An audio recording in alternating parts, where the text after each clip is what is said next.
Welcome to Trina Talk. This is the podcast where guests share their stories of pursuing their passions, living a fulfilled life, and empowering others.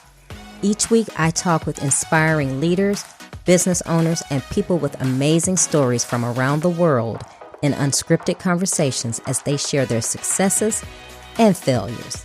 This podcast is all about empowering you to keep striving in your personal and professional life.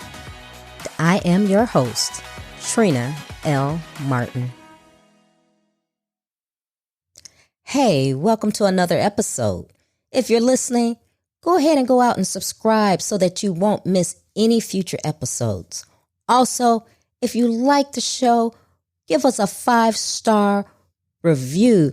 That way we can move up in the rankings and other people can find the show and be impacted and inspired just like you.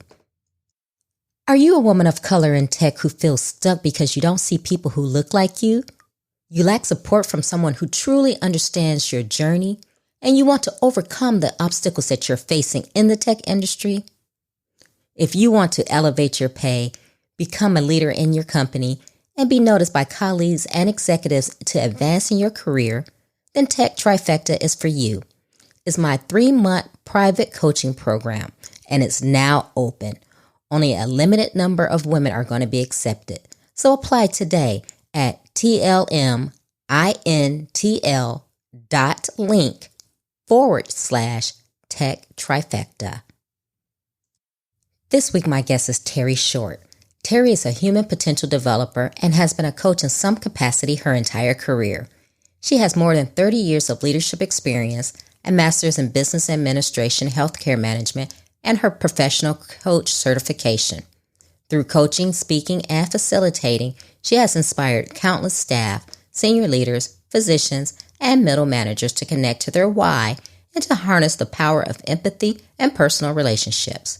She excels in assessing complex situations, challenges, and helping others break them down with clarity into actionable steps. Hi, Terry. Welcome to Trina Talk. Hello, Trina. I'm happy to be here. Happy to have you here with me. You're doing some amazing things. I know you're an author, you're a coach, but usually before I get into all of that, I like to ask my guests to tell the listeners who you are and what made you the Terry that you are today. So complicated. It's taken so many years. I am proud to say that I am a human potential developer. That's what I like to do. I like to bring out the best in people. And how I got here is little bumps and little falling into cracks along the way and learning to be a leader. And it started at a very young age. And I think to myself, if I can help others boost that potential that they have, I want to have at it. That's what I want to do. So that's who I am.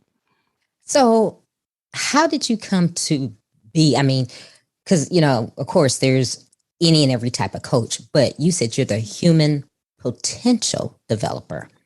What made you decide to become that? Right. Well, I have, since I was really young, have been a coach in some capacity or another, particularly in leadership early on in Four Seasons hotels. And I mean, if we go all the way back, I managed a snack bar at the pool. I just came out of the womb as a leader, it seems. And then I transitioned into healthcare, and all along in my leadership roles, I prided myself on taking people under my wing and in coaching them. And there's such joy in that. And I found joy in it. And as I went, I thought, oh my gosh, if I ask the right questions and I dig just a little deeper, I can help this person blossom. I can bring out the best in them. And I started having fun doing that. And then eventually became a coach and, I got certified as a coach and such. And then really jumped into owning that and owning my ability to do that. And nothing makes me happier than to not just bring out the brilliance of others and the potential that might be hidden within someone, But once they shine, helping them see that they can thrive in that place and that they can find joy in leading others. And that seems to be falling by the wayside in the past year or so. You know, yes, and I was just making note of that. But as far as, like you said, leadership and bringing out the best in people and actually seeing people and saying, I can help them and I can work with them. I find that people who are leaders, well, in leadership positions, that's not their objective when it should be. Yeah, no, this is true. Yeah, it's amazing because I have looked in my career and looked at the so-called leaders that were in where I was serving in companies, and I was just like, really? How did you get this position? I've even had leaders go so far as like to degrade me, and I'm thinking, okay, so do you think that's going to make me want to work harder?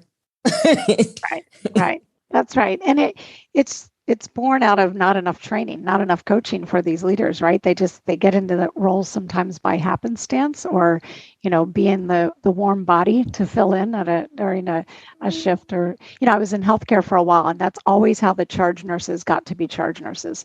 The phone rings on Sunday night and they were an excellent nurse, top of their game as far as a nurse, and the phone rings on Sunday night and the charge nurse is unable to come in on Monday. Can you do it? And the next thing you know, they're a charge nurse, right? Jumping right in sort of by fire. And so that's why, I started my initial training business in 1995 because of recognizing that deficit in the training, particularly of the young leaders and those that are just getting started. But to your point, once the person's in, they can be a runaway train, and next thing you know, they've been a leader for decades, and still don't have those great skills. And so the good news is we see many more people turning to coaching and organizations turning to offering coaching. And so that's of benefit. I think that's it used to be the coaches were just for the top executives, and now that's been more democratized, let's say, which I think is fantastic. So do you work with corporations to help them when they're not only the executives, but when they're looking to put people in leadership positions? Yep. A lot of entry level leaders or, new leaders. So I kind of run the gambit of entry level. So new people managers, right? And so that's an interesting thing to me, particularly, and I've done a lot of work recently in tech and fintech, financial technology, and there's much more thought being put into it. So there's the engineer who excels at being an engineer. That's just what they went to school for. That's what they love. And then they get that call to say, do you want to be senior executive such and such engineer, or do you want to go down the track to be a people manager? And that's a big choice. So I have some people right now that I'm coaching that are making that choice or have recently made that choice, actually.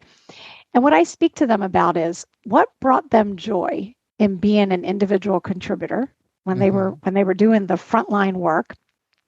And now let's talk about how they can find the joy in others doing that frontline work, because that's what it ends up being, right?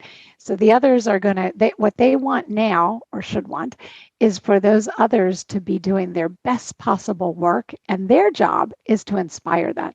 Right. Is to inspire and give them the best opportunity possible and bring out their brilliance. Like same sort of thing. Now they're in the business of helping those other people shine.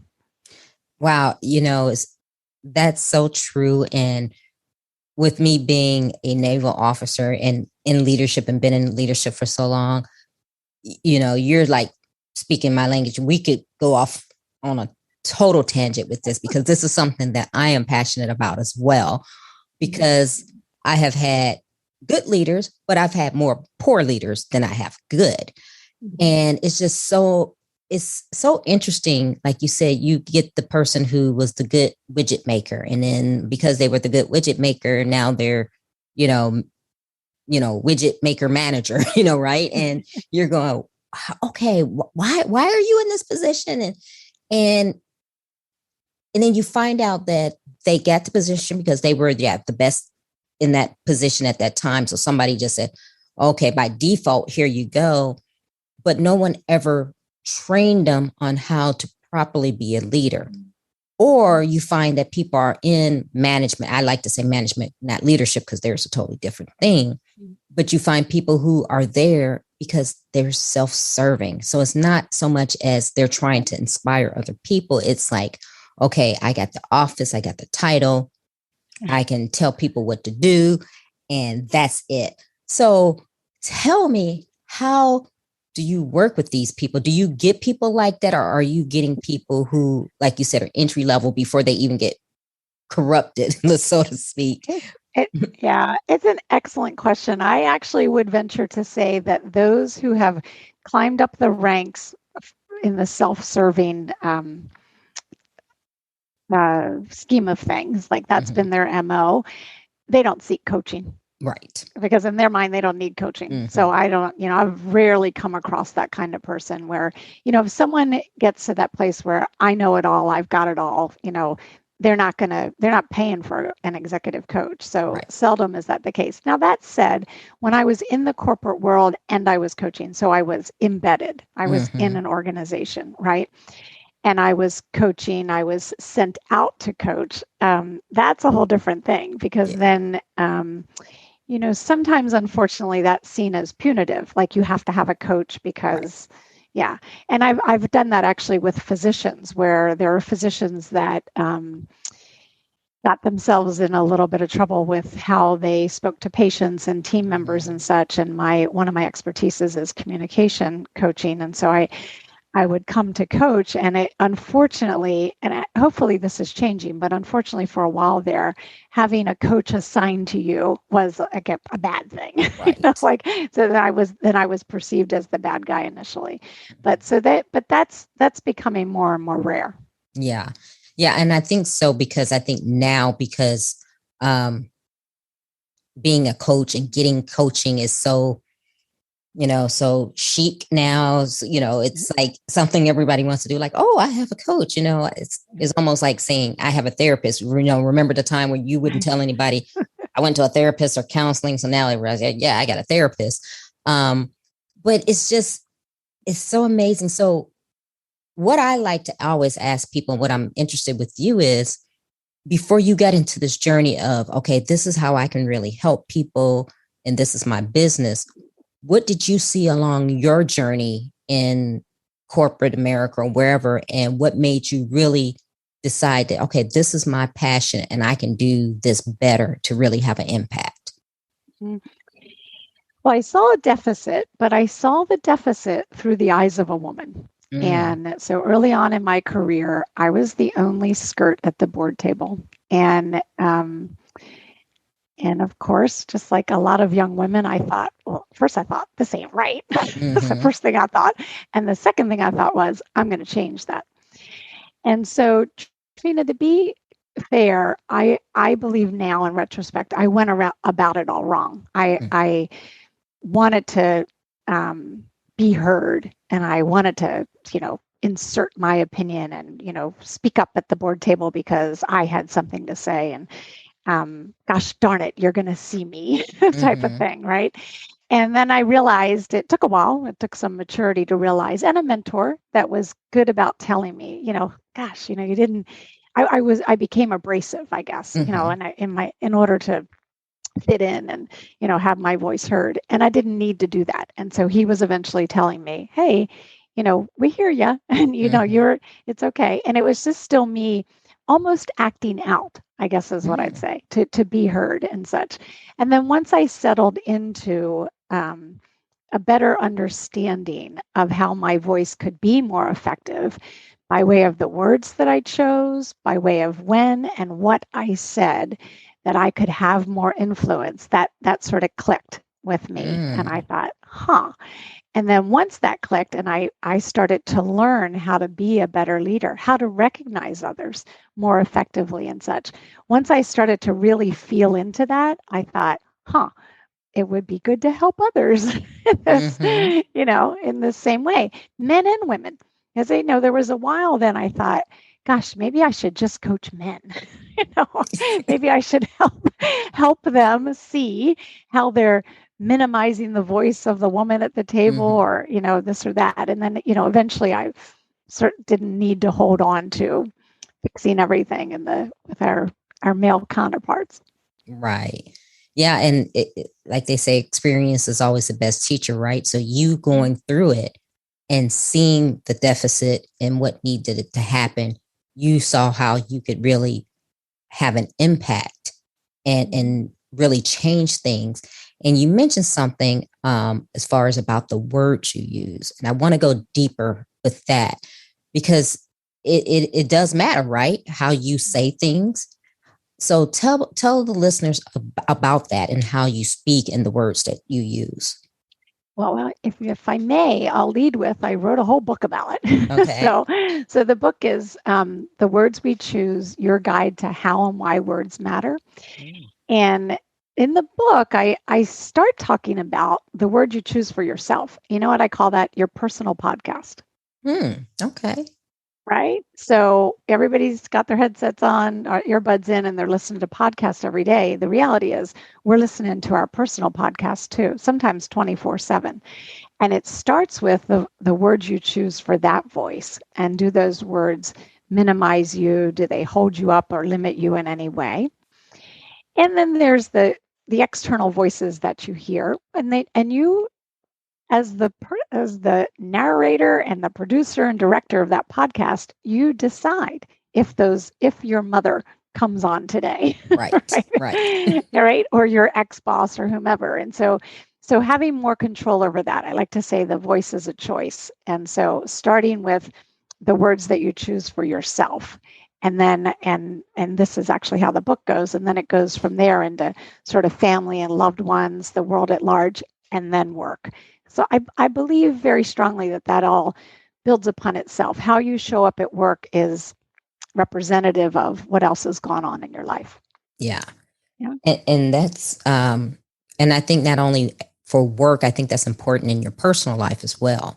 How you say things, whether it's to your children, your spouse, whatever.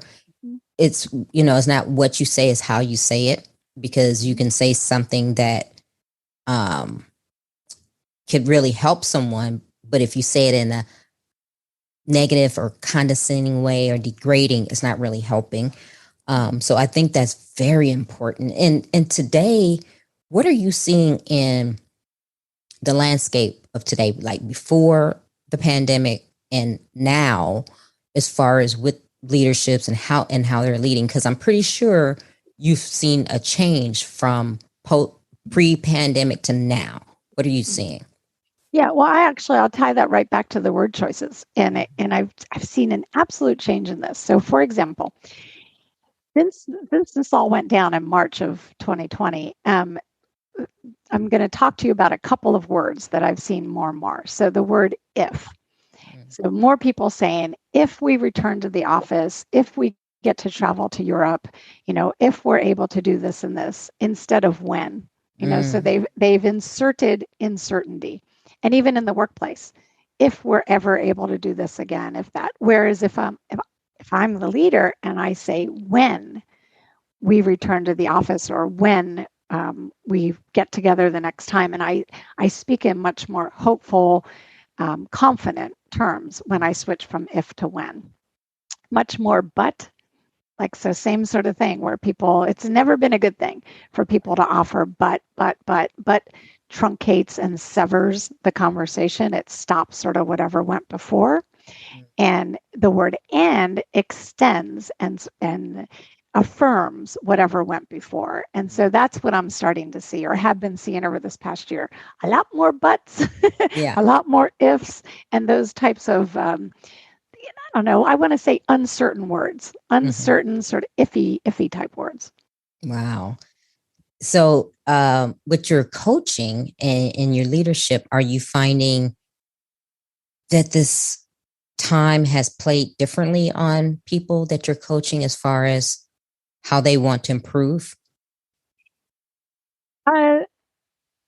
how they want to improve, but how they're going to improve. Like Okay. I believe they still want to improve, but there's a layer of uncertainty. Mhm. That's what it's about, is that there's a layer of uncertainty about that improvement and the chaos of constant change and such. So that's what I'm seeing, is that uncertainty, and it comes out in the word uses. I mean, I hear leaders, I'll be looking like I'm looking at you in the camera right now, and the leader will say, I think we'll be able to da da da da da.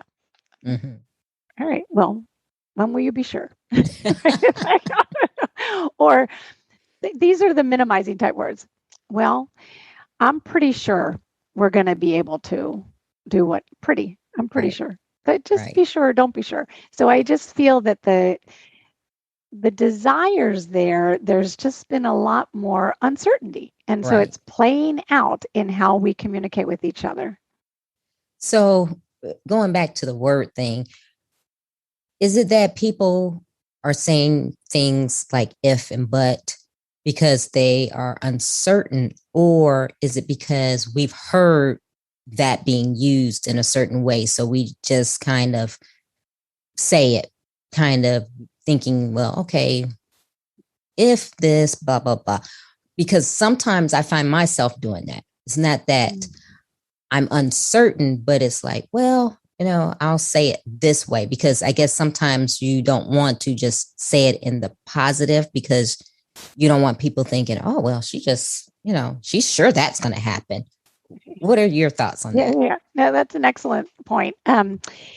Yeah, I see leaders do that too. They, even when they say I think, they want to offer I think because they don't want to be the definitive on it, right? Right. So they're, it's a sort of the gray space or the gray area. I'm just a proponent. It could be a reflection of the journey that I had as a leader.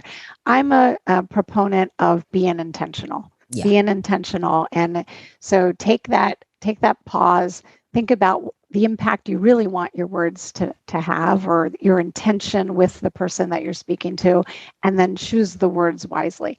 So I think that's what's happened. See, I'm saying it. I think that's what's happened. I believe that that's what has happened, is that the general uncertainty that's out there is manifesting itself in leaders, people in general, but leaders offering even more uncertain words than they may have a couple of years ago, where they may have shown up with more confidence and more certainty, more assurity in how they're speaking to others and what they're saying. Wow. So, and maybe that's what you're saying. Maybe you're hedging a little bit more than you Right. did 2 years ago, Yeah. right? Yeah. And yeah, I can totally see that. So when you're saying you're helping people like the executives and leaders and you're helping them, um, do you have like actionable steps that you go through? Can you share a couple with us of how you start out the coaching and the things that you do to kind of help people get on the path that they need to follow? Yeah. So, first of all, I think that I talk about there are 6 personas of a thriving leader, and I'm going to share those. So, ambassador of the culture. So, where there are things that one does to represent the culture well. Leader as coach. So, how are you doing? How are you being as a coach? What do your one on ones look like? How are you developing your team? And I'll dig a little deeper into that in a second. Being a continual change agent, and or what I also call a chaotic expert, where you're taking the chaos and providing some order. Life integrator. So are you somebody as a leader who really values a life work balance? And there are ways that you go about that. Being emotionally and intuitively intelligent. And that's needed very much so now. I mean, if there's not a conversation going on in the workplace about that, but about being emotionally and intuitively intelligent, then the exponential growth of your leadership team is going to be stymied, let's say. And then last but not least, being a productive and proactive juggler of all your time, right? So when I go back to leader as coach to answer your question, I spend a lot of time, Trina, talking to people about being a better coach. So when I drill down on that, let's just say the one-on-ones. And everybody says, "Oh yeah, I do one-on-ones." And somebody Mm-hmm. does them once a week, once every other week, once a month, what have you. So once we get the right cadence and amount of time down, it's what's going on in those one-on-ones. And what's interesting is that there's so much people come to the table and say, well, it's an update. I get an update and such. And I go, well, wait a minute. You're not being a coach if you're not peeling back the layers of that person's potential and what's important to them here and now. So how do you do that? So you ask better probing questions, questions that start with what, how, or tell me. So often we ask yes, no questions. Are you going to meet that deadline? Is this on track? Are we tracking to, have this completed? And the person might say yes, no, yes, no, yes, no. And you think, oh, great one-on-one. I have an update. What do you really have? Do you know what's important to that individual? Have you peeled back the layers of what's keeping them up at night? And therefore, you're filling in the gaps of additional training or assistance or resources that they need. So questions that start with what, how, and tell me. And steering away from why, which is interesting because, and I did a lot of lean training, and in lean and Six Sigma, you're trained to ask why 6 times, all that, that from the military, I'm sure. The thing about why is that it potentially casts judgment. So when you said earlier in the podcast about it's how you say things, sometimes it's how you say things too. We might absolutely want to know why something, somebody did something, or why they voted for this person, or why anything. The minute you say why, it's possible that the person thinks you're judging them. Okay.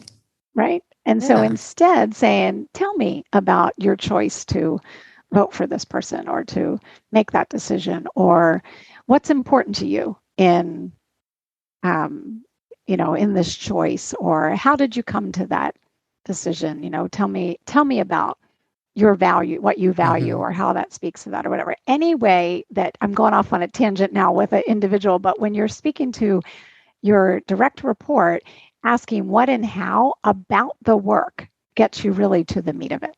So that's an example that I have.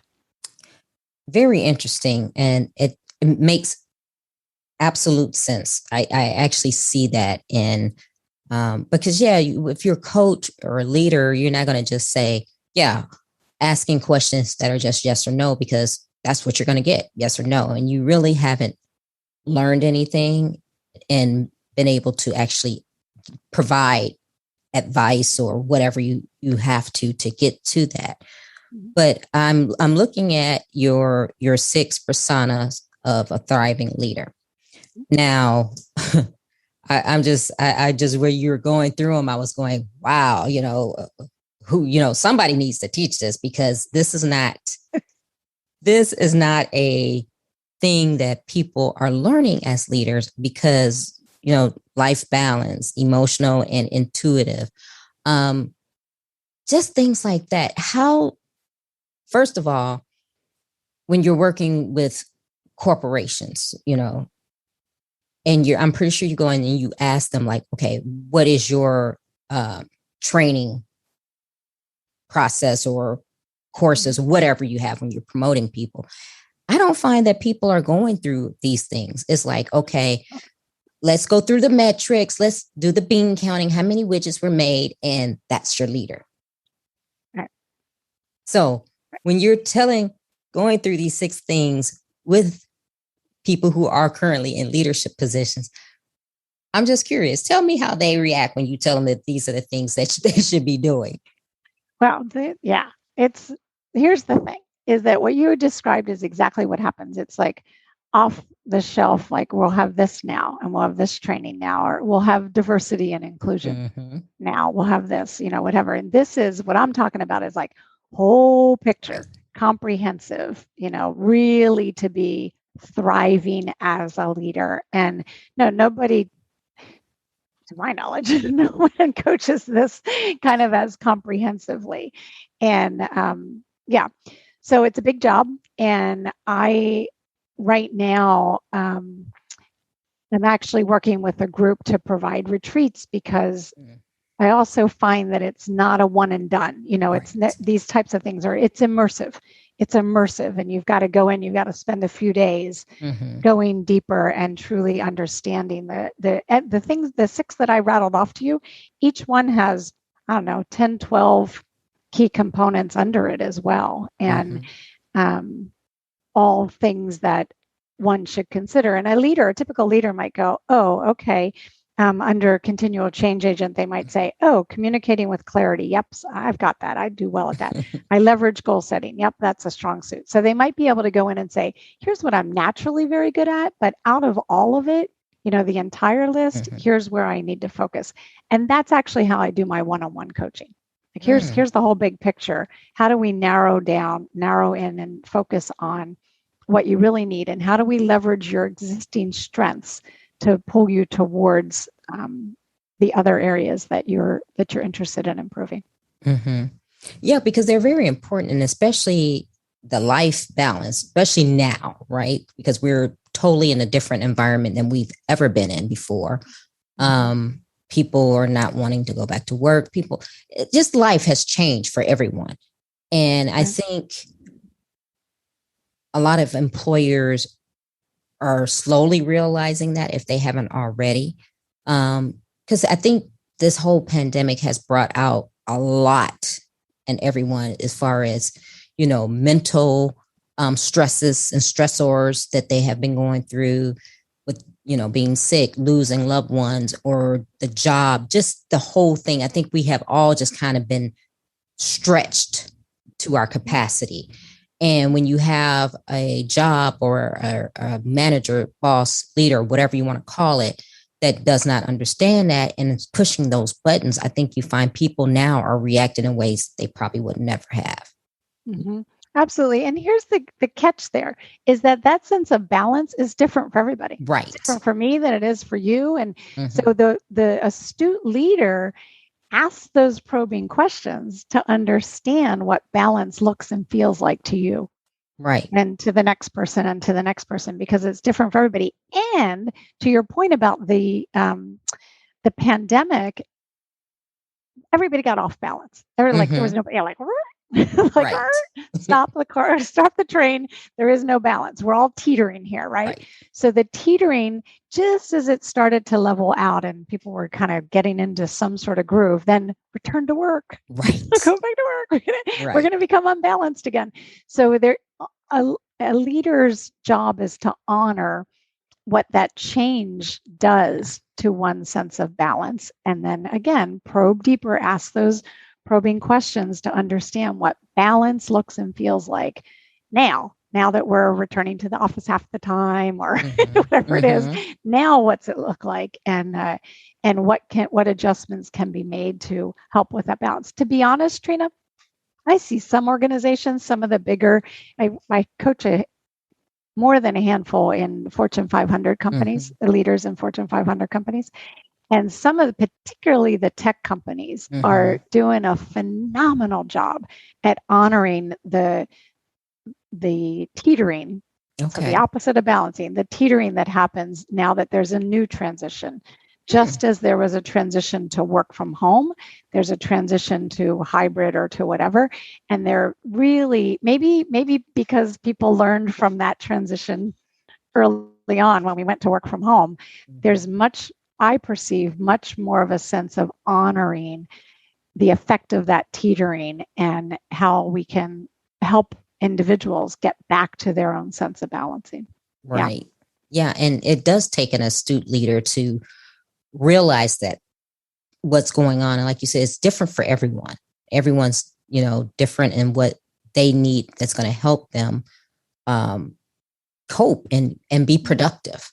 And it's funny because I had this manager who was a new manager. And honestly, he was one of these that I think got the position by default.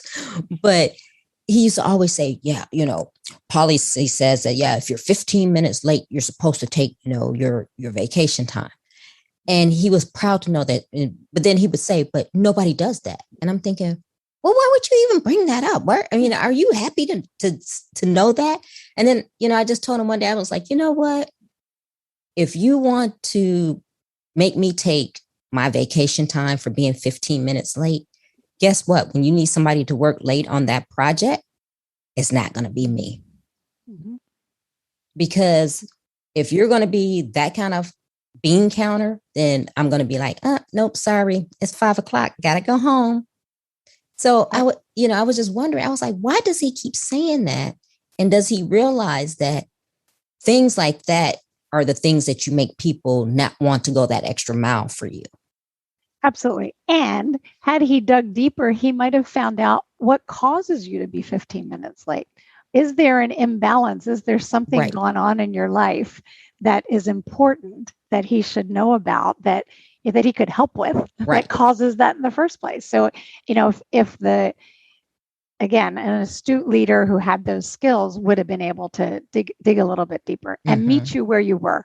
And you're right. That I call that what you're talking about, and going above and beyond. I call that discretionary effort. Mm-hmm. And, that's what it is. It's discretionary. I don't have to do it. Right.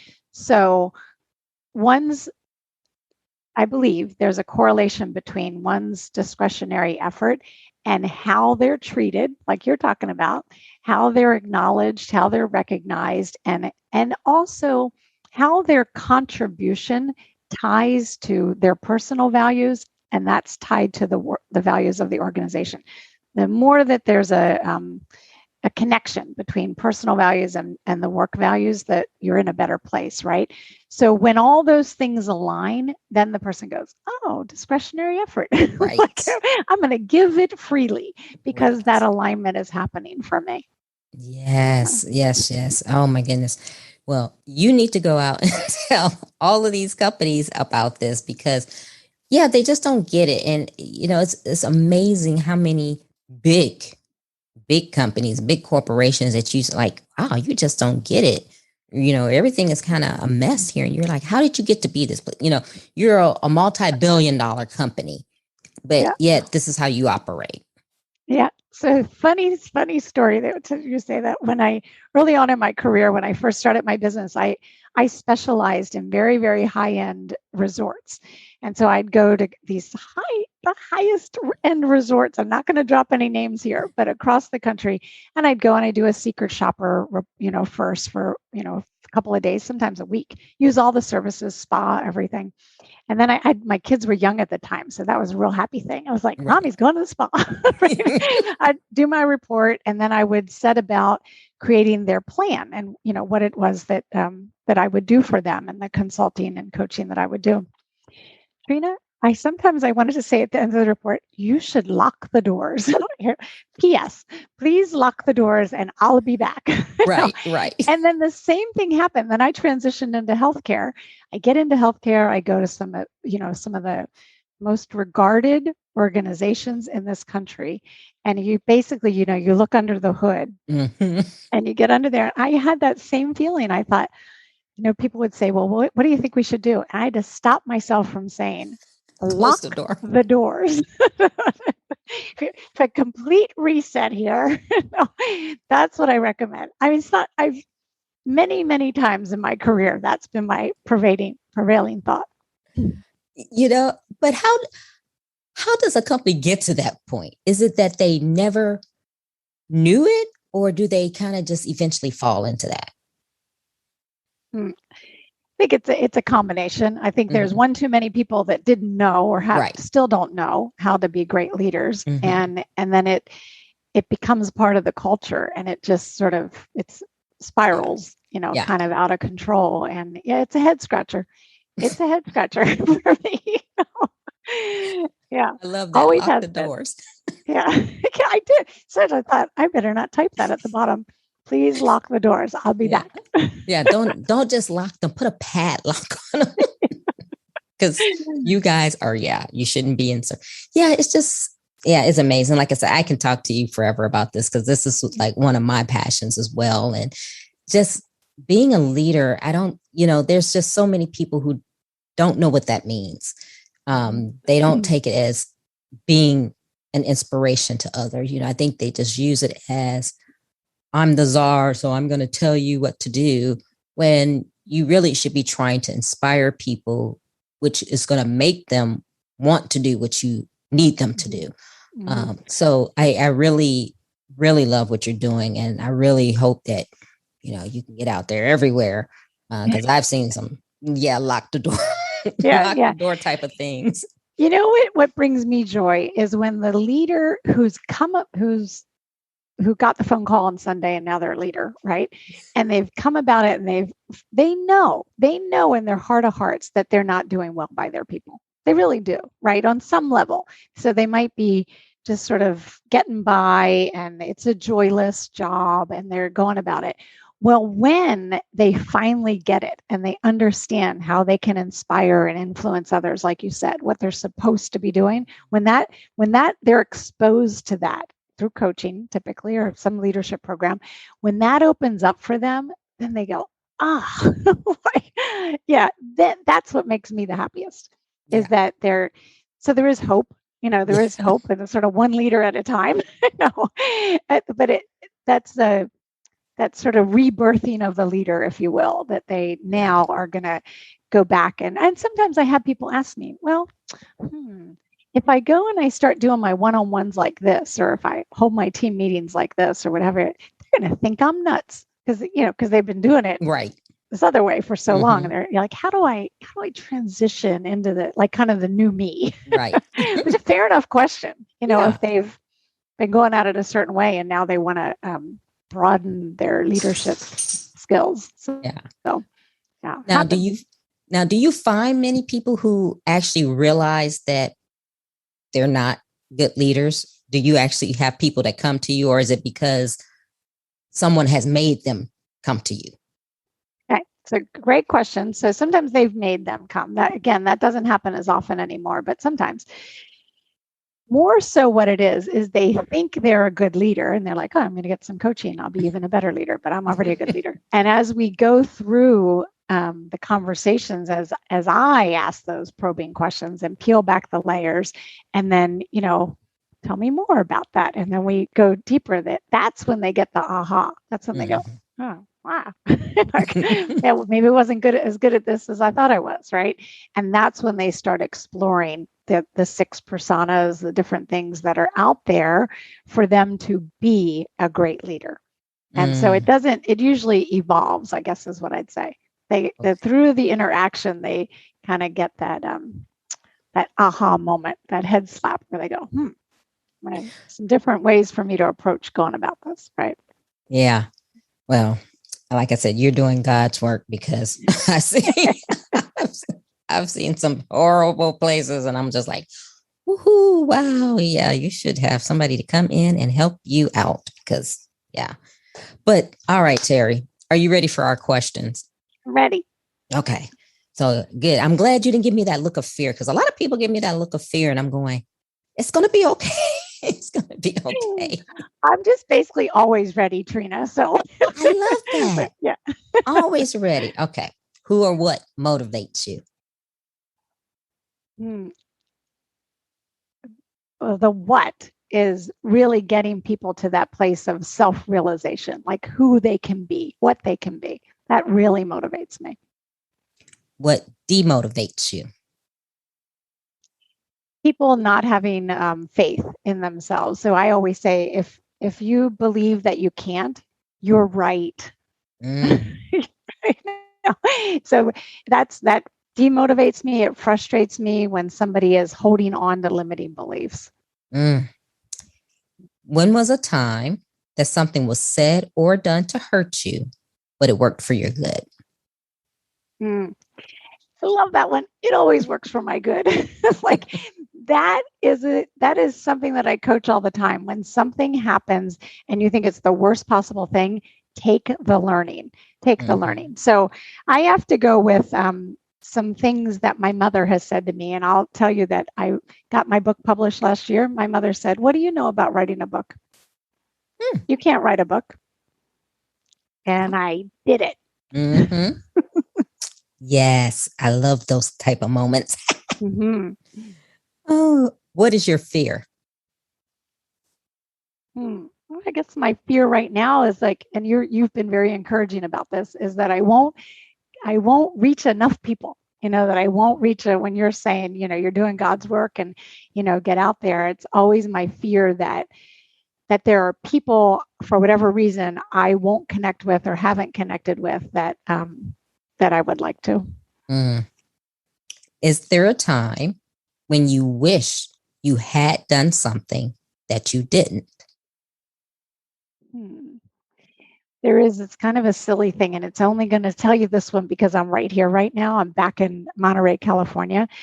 And for the listeners who know Carmel, California, when I was in my mid-20s, I passed this little cottage right on the beach, and it was $275,000, and I didn't buy it.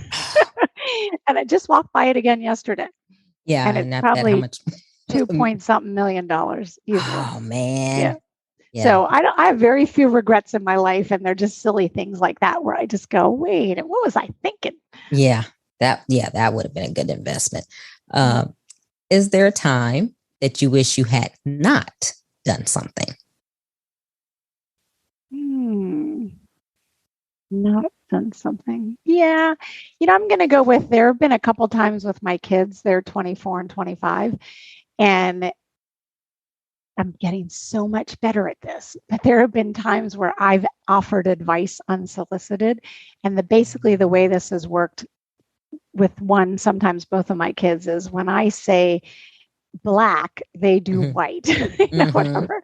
And there are times where I just go, yeah, I shouldn't have offered. I shouldn't have offered unsolicited advice. And I repeat that to myself all the time. So the constant. Yeah. What is your definition of success?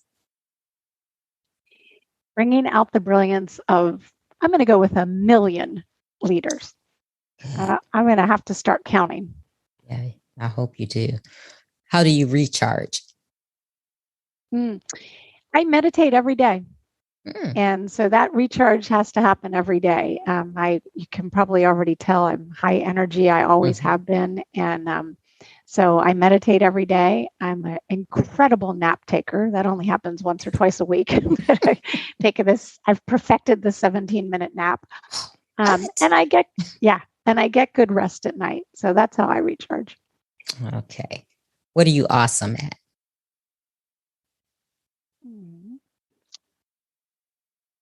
I want to say I'm awesome at communicating. I mean, I would certainly hope so, since I wrote a book about it, and that's what I coach. So I believe that I want to go further and say I'm awesome at helping others communicate better. Okay. What legacy do you want to leave? Well, Tom Kenyon says we are creating the world by how we speak to each other. And I want to leave that kind of legacy that, to each person listening and to all the people I coach, yours is the voice of humankind. So use it well. So that's what I feel my legacy is. Wow. So tell the listeners how they can connect with you. Tell us about your book, how they can purchase that, and if they want to work with you. Thank you. It's Terre, spelled Terre, at shortgroup.net is the best way to reach me. And my book is called The Words We Choose, Your Guide to How and Why Words Matter. It's on all the online outlets and such. And it's also a, downloadable on Kindle and such. And I've actually just started with an offshoot of my company. I've collaborated with a few other gals, and we've created the Thriving Leader Collaborative. And it's under that umbrella that we'll be offering 4 retreats in 2022. 2 are 2-day or weekend retreats, 2.5 days. And the second 2 are 5 days. And the fourth one, the culmination, is in Costa Rica in October of next year. So the thrivingleadercollaborative.com is where you find out all about that. And that's what I was talking about with this. It really is an immersive situation for leaders. Yeah. Yeah. You're the second person that I heard was having a retreat in Costa Rica. One just happened this past October. So you're the second person. So I'm like, Costa Rica, I need to be in one of these retreats. Well, don't we all? So when you said, how do you recharge? Let's recharge. Let's break away from our workspace and let's go somewhere else with some like-minded others, leaders, and let's learn some new skills and recharge. It's time for that. Yeah. I feel very strongly that it's time for retreats to be what people turn to. Yeah. And I think it will be coming up to be a standard because, yeah, like you said, I think we all need that recharging. And I think more people are liking the space where you are with like-minded people and people that you can learn from and kind of have that sense of community. So I think retreats are really on their way to really becoming popular, for less of, lack of a better word. I don't want to say popular like that, but you know what I mean. Yeah, I agree. And necessary. Yes. Yes. Well, Terry, thank you for taking your time out to be with me on Trina Talk. I enjoyed speaking with you. Thank you, Trina. I enjoyed your challenging questions. I'm glad you did because, they're always a icebreaker type of thing. Yeah, no, I appreciate it. And all the other nice questions that you ask along the way, the probing questions to help me kind of share with your listeners, and hopefully everyone learns something.